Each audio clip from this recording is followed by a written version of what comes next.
Surat Roma pasal 12 ayat 1 menuliskan, "Karena itu saudara-saudara, demi kemurahan Allah aku menasihatkan kamu, supaya kamu mempersembahkan tubuhmu sebagai persembahan yang hidup, yang kudus dan yang berkenan kepada Allah. Itu adalah ibadahmu yang sejati."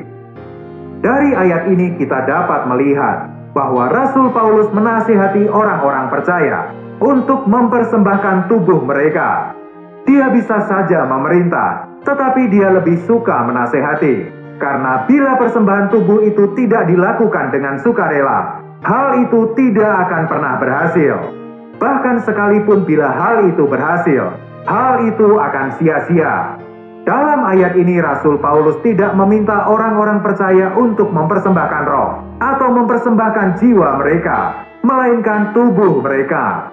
Mengapa demikian? Di sini kita melihat pentingnya tubuh.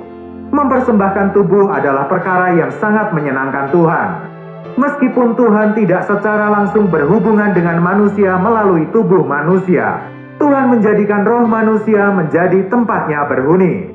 Sekalipun roh adalah bagian yang paling penting, Tuhan tidak pernah memandang rendah tubuh manusia. Sekalipun orang-orang percaya harus mendahulukan roh di atas segalanya, bukan berarti kita harus mengabaikan tubuh kita. Setelah kita nampak bahwa Tuhan begitu peduli terhadap intuisi, persekutuan, dan hati nurani, kita mungkin dengan mudah memiliki konsep yang salah, sehingga kita menganggap Tuhan tidak peduli terhadap tubuh, dan bahwa tubuh hanya merugikan kita. Kita mungkin juga berpikir bahwa selama kehidupan kita di dalam roh diperkuat dan penuh dengan kekuatan, kita dapat mengabaikan tubuh lahiriah. Namun Tuhan tidak memandang seperti itu. Meskipun Tuhan sangat memperhatikan kehidupan kita di dalam roh, Dia menyadari bahwa keselamatannya juga harus mencapai bagian terluar dari keberadaan kita, yaitu tubuh kita. Hasil keselamatan tidaklah lengkap bila tidak mencapai tubuh kita. Lebih jauh lagi, mempersembahkan tubuh adalah mempersembahkan seluruh keberadaan kita, karena tubuh yang disebutkan di dalam ayat ini mewakili seluruh keberadaan kita. Roh orang percaya adalah milik Tuhan, tidak perlu lagi mempersembahkan bagian ini. Tetapi jiwa dan tubuh orang percaya masih jauh dari hayat Tuhan, karena itu harus dipersembahkan kepada Tuhan. Walaupun ayat ini hanya menyebut tubuh tanpa menyebut jiwa, pada kenyataannya jiwa termasuk juga, karena tubuh kita ini terjalin erat dengan jiwa. Mempersembahkan tubuh berarti mempersembahkan segala sesuatu yang dimiliki seseorang di dalam dirinya. Tujuan Tuhan bukan hanya melibatkan manusia batiniah kita, melainkan juga manusia lahiriah kita. Dalam persekutuan dengan Tuhan, hanya manusia batiniah yang diperlukan. Manusia lahiriah tidak berguna dalam hal ini. Tetapi dalam hal-hal lain, manusia lahiriah tidak dapat diabaikan.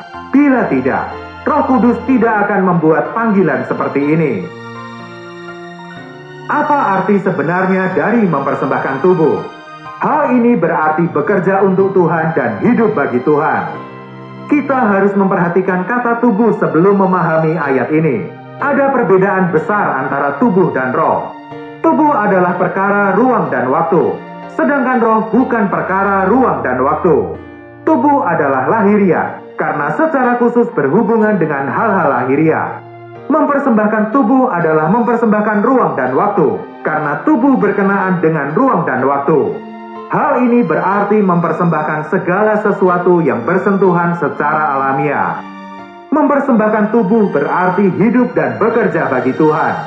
Banyak orang berpikir bahwa hidup bagi Tuhan adalah bekerja baginya, tetapi ada perbedaan besar antara kedua hal ini.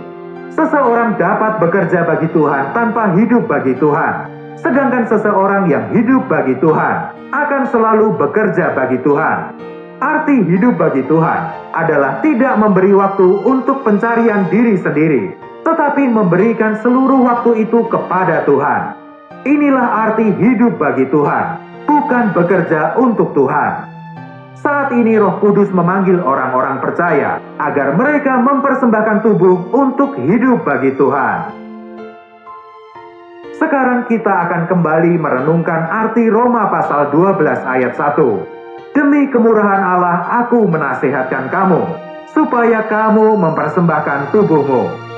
Persembahan tubuh ini didasarkan pada kemurahan Allah. Karena Tuhan telah mengasihi dan memberkati kita, kita harus mempersembahkan tubuh kita. Hal ini sesuai dengan apa yang tertulis dalam 2 Korintus pasal 5 ayat 14-15.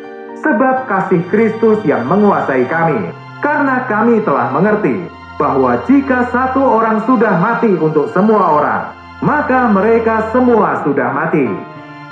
Dan Kristus telah mati untuk semua orang, supaya mereka yang hidup tidak lagi hidup untuk dirinya sendiri, tetapi untuk Dia yang telah mati dan telah dibangkitkan untuk mereka. Apa tujuan mempersembahkan tubuh? Hal itu harus menjadi korban persembahan yang hidup. Semua korban persembahan itu mati, tetapi Allah mau tubuh kita menjadi korban persembahan yang hidup. Semua tubuh yang dikorbankan dalam perjanjian lama di atas mezbah itu mati, tetapi Allah mau tubuh kita dipersembahkan sebagai korban persembahan yang hidup. Hal ini berarti kita hidup di dalam kematian. Kita dipersembahkan sebagai persembahan yang mati selama hidup kita. Persembahan semacam ini adalah korban yang kudus dan berkenan kepada Allah. Melalui belas kasihan Tuhan, hal ini menjadi ibadah yang sejati. Karena Tuhan hidup di dalam roh kita, Dia juga menunggu kita untuk mempersembahkan tubuh kita kepadanya. Karena kita telah beroleh hayat Tuhan, marilah kita hidup bagi Tuhan. Karena roh kita telah diperbaharui, Tuhan juga mau agar tubuh kita diserahkan sepenuhnya ke dalam tangan Tuhan, sehingga roh kita yang diperbaharui akan beroleh kerjasama penuh dari tubuh kita. Tuhan memberkati.